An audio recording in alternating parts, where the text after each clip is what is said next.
राजा ने जवाब दिया और कहा तुम्हें पता है कि हमारे कोई बेटा नहीं है और आगे चल के इस राज्य का अधिकारी कौन बनेगा। एक बात बताएं दादा, अगर संतान है इंसान तब भी दुखी है और इंसान नहीं है इंसान तब भी दुखी है। क्योंकि महाराज इंसान है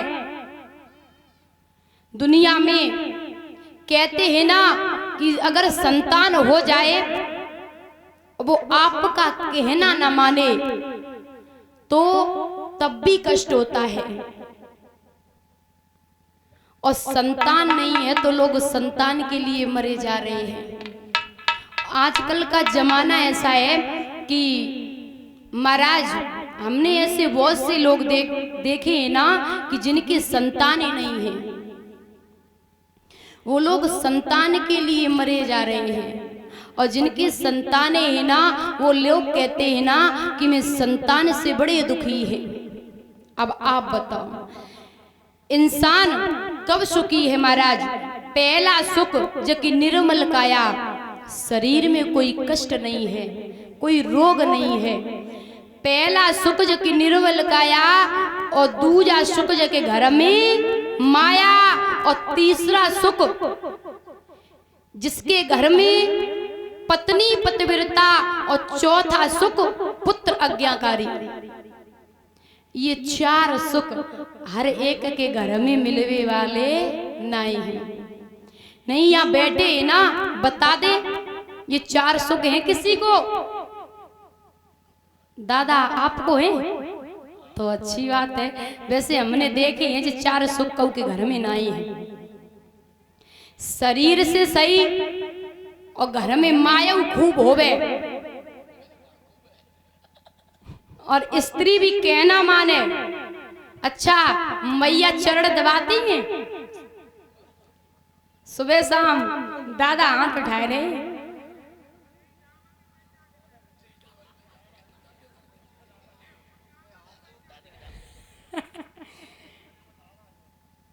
अच्छा या मैया बैठी है ना, पति के पैर छूती हो हैं? हाथ उठाओ, कौन कौन छूता है सुबह उठ के? अच्छा एक मैया काय जे पैर ना छूती हैं? सुनो, जे छूती ना तो तुम झेले करो, एक काम तो करिए लियो करो, या तो छुए करो या छुपाए लियो करो, चाला किसी को।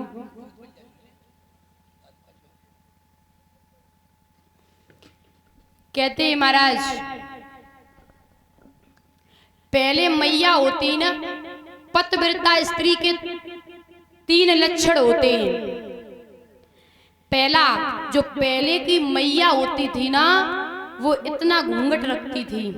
आजकल तो ये लोग कहते घूंघट को अरे भैया जान आफत में पड़ गई, आजकल घूंघट नहीं लगाती हैं।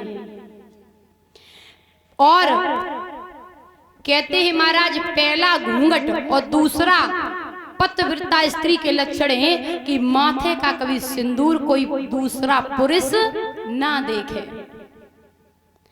क्योंकि जो दूसरा पुरुष आपके माथे का सिंदूर देखता है ना तो आपका पतिव्रत धर्म वो नष्ट होता है। और तीसरा महाराज कि कभी भी पर पुरुष से निगाह मिला के बात नहीं करनी चाहिए, आंखों से आंखें नहीं मिलानी चाहिए। अब लोग ये कहते हैं कि आंखों से क्या होता है, लोग कहते हैं अगर ये बात कर ली तो आंखों से क्या होता है? आधार कार्ड बनवाए, आधार कार्ड बनवाए, वो स्किन क्या होता है? आंखों से लगाया जाता है। अगर आंखों से कुछ हो तो ही ना है तो आंखों में क्यों लगाया जाता? आप बताओ। इसलिए कहते हैं दूसरे के पुरुष से कभी आंख से आंख मिला के बात नहीं करनी चाहिए, और आपका सिंदूर कोई दूसरा पुरुष ना देखे। और महाराज ये भी होता है, पहले तो घूंघट था ना, इतना कर लेती थी, ना आंख से आंख किसी से मिली और ना किसी ने आपका सिंदूर देखा। अब तो घूंघट भी नहीं करती है ना, मार्केट में जाती ना तो 2-2 घंटे ब्यूटी पार्लर में, जो ब्यूटी पार्लर करवा के आती है ना तो वो मुंह झाकेंगी या फिर वो घूंघट नहीं लगा सकती, क्योंकि वो ब्यूटी पार्लर में 10-15 हजार रुपया दे आई, फिर वे को देखे, पैसा बर्बाद हो जाए। इसलिए कहते हैं महाराज अब तो जमाना ही बदल गया, पहले की मैया ऐसी होती थी। हम आपको बताएं, जो तुकाराम महाराज जी थे ना, आपने नाम सुना हो, किताबों में आता है तुकाराम जी। उनके घर से जो मैया थी ना वो बहुत कड़क थी, और तुकाराम जी बड़े सज्जन पुरुष थे, बड़े सरल स्वभाव के थे। मैया कुछ भी कह लेना तो वो जवाब नहीं देते थे। एक बार मैया ने कहा कि घर पे पड़े रहते हो पूरे दिन, कोई काम ही नहीं करते हो, जाओ खेत से गन्ने की गठरी लेके आओ, और रस्सी को हाथ में पकड़ा दिया। अब तुकाराम जी घर से चले तो खेत से गन्ने की गठरी लाए, रास्ता में आए तो कछु बालक मिल गए और जवाब दिया, तुकाराम जी एक गन्ना हमें भी दे दो। उन्होंने दे दिया, क्योंकि इतने सरल स्वभाव के थे। अब आगे और बढ़े तो बालक और मिल गए, बोले तुकाराम जी एक गन्ना हमें भी दे दो। जब तक वो घर तक पहुंचे ना तब तक वो सारे गन्ने बट गए, अब एक गन्ना रह गया।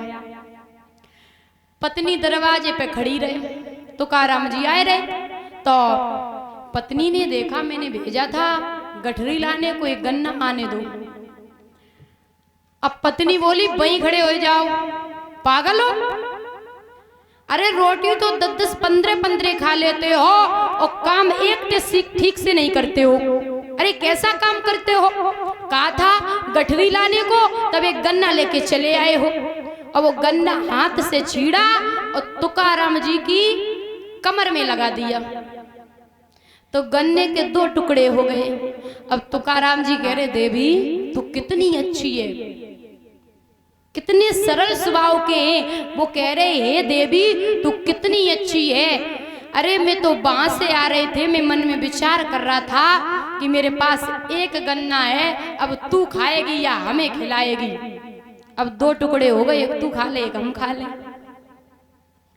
तो कहते हैं ना, अगर एक कड़क है तो एक महाराज सरल स्वभाव का होना चाहिए। जब बराबर के हो जाते हैं ना तो मामला गड़बड़ हो जाता है, फिर वो रिश्ता जिंदगी भर नहीं चलता है। अगर पति कह लेना तो पत्नी बर्दाश्त कर ले, और पत्नी कहती है तो पति बर्दाश्त कर ले। कहते हैं ना, अगर पति को कोई दिक्कत होती है ना तो पत्नी रोने लगती है। कुछ मैया ऐसे दिल की होती है ना कि अरे कौन सी आफत आ गई।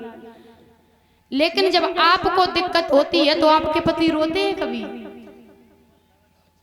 हैं? फौजिन दीदी, फौजी भैया रोकत तो सही है। रोते हो पत्नी के लिए? पीछे सब लोगों से कह रहे कौन कौन रोता है, हाथ उठाओ। कोई शर्म वाली? अच्छे दादा, बहुत अच्छी बात। पत्नी के लिए रोते। सुनो, हंसी की बात नहीं है, कुछ आजकल के भैया ना रोए, पता है लोग ये कहेंगे कि बीवी का गुलाम है।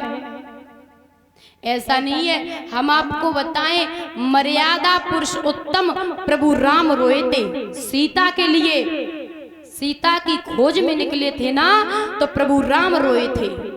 आप तो इंसान हो, वो राम होकर के क्यों रोए? आपको लीला करके क्यों दिखाई, ये पता है? क्योंकि आप भी अपनी वो पत्नी का दर्द समझ सको, इसलिए रोए थे। आजकल के वो पति रोते नहीं है, अगर न रोए हो तो आज रोए लियो जाए कल बताइयो। हाँ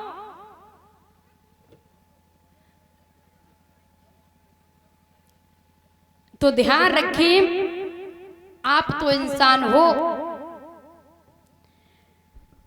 भगवान ने